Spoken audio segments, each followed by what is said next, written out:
आज अंतर्राष्ट्रीय हिंदी दिवस है। मेरे साथ इस वक्त देश की पहली हिंदी यूनिवर्सिटी अटल बिहारी वाजपेयी हिंदी विश्वविद्यालय के कुलपति प्रोफेसर रामदेव भारद्वाज जी हैं। हम उनसे आज बातचीत करेंगे कि हिंदी का अंतर्राष्ट्रीय स्वरूप कहना कैसे होना चाहिए, हिंदी की भाषा में बढ़ावा देने के लिए कैसे प्रयास करने चाहिए। सर, दुनिया में बहुत बहुत स्वागत है। आपका भी धन्यवाद। आपने जो प्रश्न उठाया है कि हिंदी का अंतर्राष्ट्रीय स्वरूप कैसा होना चाहिए, ये काफी समसामयिक प्रश्न है। आज हम जिस युग में रह रहे हैं वह अंतर्राष्ट्रीयतावाद का युग है और इस अंतर्राष्ट्रीयवादिता के युग में प्रमुख तौर पर उदारीकरण, भूमंडलीकरण और बाजारवाद हावी है। इस दृष्टि से भाषा का बड़ा महत्व हो जाता है। भाषा के माध्यम से ही विश्व के संप्रभु राष्ट्रों के मध्य विचारों का आदान प्रदान, उनकी संस्कृतियों का आदान प्रदान और एक दूसरे को समझने में बड़ा सुविधा मिलती है, महत्व मिलता है। जहाँ तक हिंदी का विषय है, प्रयास भारत सरकार की ओर से और अनेक गैर सरकारी संगठनों के माध्यम से यही है कि हिंदी का विस्तार पूरे विश्व में हो। आज समुचित रूप से हम यदि देखें तो विश्व में लगभग 170 विश्वविद्यालय ऐसे हैं जहाँ पर हिंदी का अध्ययन, अध्यापन, पठन पाठन हो रहा है। भारत में हिंदी माध्यम से सभी स्थानों पर अध्ययन होता है, लेकिन ये जो अध्ययन है वो सतही स्तर पर है। अटल बिहारी वाजपेयी हिंदी विश्वविद्यालय का जो मूल उद्देश्य है वह ज्ञान विज्ञान की समस्त विधाओं का अध्ययन हम हिंदी में करें, चाहे वो हमारा तकनीकी ज्ञान हो, चाहे वो हमारा वैज्ञानिक ज्ञान हो, चाहे वो समाज विज्ञान से जुड़ा हुआ विषय और उसका ज्ञान हो। सर, आज हिंदी के सामने कई चुनौतियां खड़ी हो गई हैं, कई भाषाएं आ गई हैं। प्रधानमंत्री नरेंद्र मोदी कहते हैं कि हिंदी को बढ़ावा देने के लिए काम करना चाहिए। अभी सभी विभागों में हिंदी को प्रमुखता से बढ़ावा देने के लिए काम किया गया है।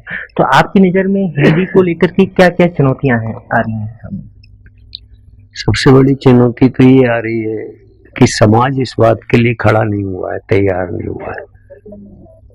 सरकारों के करने से, अकादमिक संस्थाओं के करने से या कुछ 10, 20, 25, 50 सामाजिक संगठनों के द्वारा नारा बुलंद करने से हिंदी के प्रति जो उत्सुकता और हिंदी में अध्ययन के लिए जो एक मानस बनना चाहिए वो नहीं बन पा रहा है। प्राय सभी माँ बाप की इच्छा बच्चों को हिंदी भाषा में पढ़ाने की वनस्पत आंग्ल भाषा में शिक्षा दे करके अधिक से अधिक अच्छी नौकरी प्राप्त करना है, क्योंकि आज ज्ञान का और भाषा का प्रत्यक्ष रूप से जो संबंध है वह रोजगार से जुड़ गया है और भाषा रोजगार का बहुत सशक्त साधन है।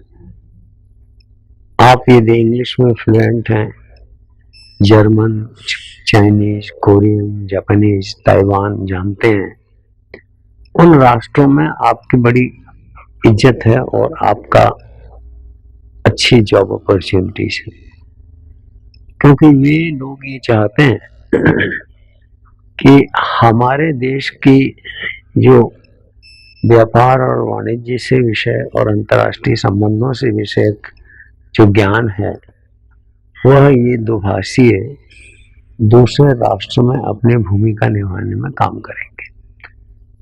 सरकार से सरकार के संबंध एक अलग बात है, सरकार का व्यापारियों से संबंध भी एक अलग बात है, लेकिन जनता का जनता से जब संबंध बन जाता है तो अंतर्राष्ट्रीय स्तर पर उस भाषा का महत्व ही निखरने लगता है। उसका जो निखार है, और एक दृष्टि से देखा जाए उसका जो स्वरूप है वो बड़ा व्यापक हो जाता है।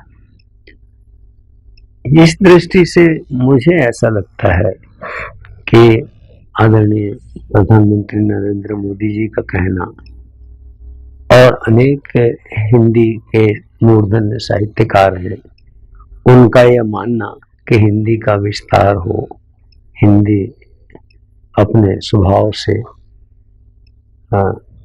थोड़ी संकोची और एग्रेसिव भाषा नहीं है, इस दृष्टि से भी इसमें विचार किया जाना जरूरी है। सर, जैसा आप कह रहे हैं कि हिंदी के विस्तार में कई प्रकार की कठिनाई आ रही है, अटल बिहारी वाजपेयी हिंदी विश्वविद्यालय की स्थापना भी इसी उद्देश्य से की गई थी, लेकिन कहीं ना कहीं आज यूनिवर्सिटी थोड़ा पिछड़ती हुई दिख रही है, इसका आप क्या कारण मानते हैं?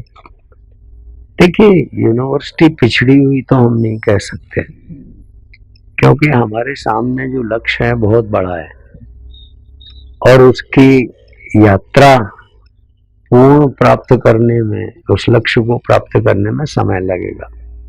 6 वर्ष 7 वर्ष पहले ये विश्वविद्यालय आरंभ हुआ है और इसमें लगभग सभी विधाओं को, सभी ज्ञान और विज्ञान के विषयों को हमने इस बात के लिए रखा है, अध्ययन अध्यापन के लिए, और ये काम चल रहा है।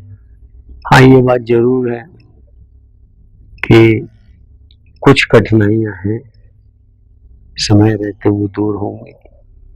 हमारी अधोसंरचना की कठिनाइयां हैं, अकादमिक कठिनाइयां हैं, कुछ हमारे जो प्रशासनिक दृष्टि से भी कुछ कठिनाइयां हैं। ऐसा नहीं है, धीरे धीरे दूर होंगे। जो जब 1 वर्ष के विश्वविद्यालय थी उस समय जो कठिनाइयां थी वो आज नहीं, कल हो सकता है ये सब ना रहे और उन्नति करे, इसमें कोई संदेह नहीं है कि समस्याएं तो हैं, लेकिन जो भी सीमित संसाधन है उनमें जितना उत्कृष्ट यह विश्वविद्यालय कर सकता है अपने लक्ष्य के लिए, यह सब काम कर रहा है। फिर दुनिया की भी यही आशा है कि हिंदी यूनिवर्सिटी अपनी उत्कृष्टता की ओर बढ़े। आखिरी सवाल कर रहे हैं सर मैं आपसे कि हिंदी को बढ़ावा देने के लिए आपकी नज़र में किन मुद्दों पर बातचीत होनी चाहिए? आज हिंदी को बढ़ावा देने के लिए सबसे पहले तो ये होना चाहिए कि हिंदी को हमें व्यवसाय की भाषा बनाना पड़ेगा, क्योंकि सब कुछ व्यवसाय से जुड़ा हुआ है। ऐसा ज्ञान, ऐसी भाषा जो सर्वश्रेष्ठ है, उत्कृष्ट है, लेकिन वह किसी का पेट नहीं भर पाएगी तो व्यक्ति उसके प्रति आकर्षित नहीं होंगे। सबसे पहले व्यवसाय की भाषा बने, उसके बाद में जनता को जनता से जोड़ने वाली भाषा बने। ये सब विषय इसमें महत्वपूर्ण है। और आर्थिक विपन्नता यदि किसी संस्थान के चलने में आड़े आती है तो संस्थान में काम करने वाले लोग अपने आप को द्वैन दर्जे का मानते हैं। ठीक उसी प्रकार से जिस प्रकार से कि अंतर्राष्ट्रीय जगत में अन्य जो उत्कृष्ट भाषाएं हैं, जर्मन है, फ्रेंच है, स्पेनिश है, मंडारिन, चाइनीज है, ये भाषाएं, इनमें भाषाओं को लेकर के मन में कोई ग्रंथि नहीं है कि हम चीनी बोलते हैं तो हम छोटे हैं, स्पेनिश बोलते हैं तो हमारा कद छोटा है।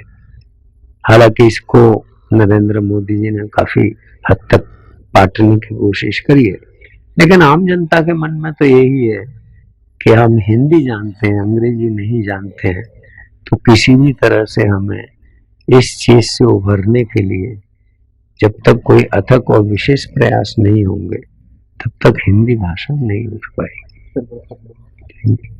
बाजारवाद के इस युग में आज हिंदी को व्यवसाय की भाषा बनानी होगी और खुद हम पर गर्व करना होगा कि हम हिंदी जानते हैं।